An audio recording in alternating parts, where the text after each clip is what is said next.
This video discusses how you can pause updates on a Windows 10 machine. So back in October of 2018, there was a Windows update that came out for Microsoft, and it actually caused data loss for some people. So clients basically woke up and went to their computer and had lost some of their data based on updates that were pushed out to them automatically, and they didn't feel like they had a choice with.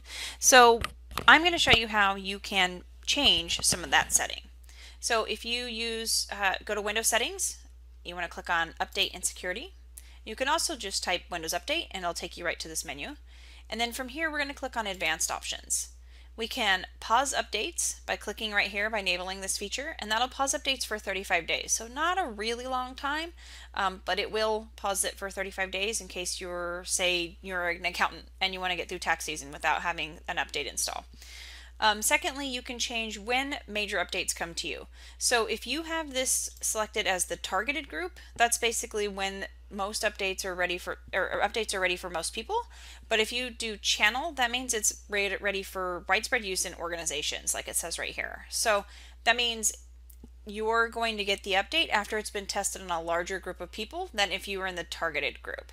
So if this isn't a hobby machine for you and you're running your business through it, you probably want semi-annual channel, not targeted. The last thing you can do is you can defer feature updates. So feature updates, I wouldn't suggest, the reason I'm skipping the quality update includes security improvements is because security updates are really critical, and I don't recommend turning those off for anybody unless it's really just a hobby machine. But if you do online banking or anything like that, you really should not, I wouldn't recommend deferring these. But feature updates, these are the updates that come out, and sometimes they can take a really long time to install. Your computer reboots a couple of times. Sometimes when you log in, it acts like you have a new profile even though your data is really still there, but it's sort of doing you the welcome screen and things like that, like your initial setup. These are things you can defer. So again, if you're coming up on some sort of a deadline, or you have a big project, or something's going on, you just can't afford to be down or have any issues whatsoever with any of your software, you can come in here and you can set this to, I believe, almost a year. Let's see here.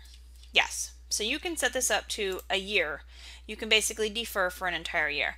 So I wouldn't necessarily recommend doing it for an entire year because you are going to miss out on other updates and things, functionality and features, but it is possible. So these are the settings that you can change to ensure that your updates are coming and they've been tested to the best of their ability, and your life isn't affected by updates at a time when it's least convenient for you and or your business.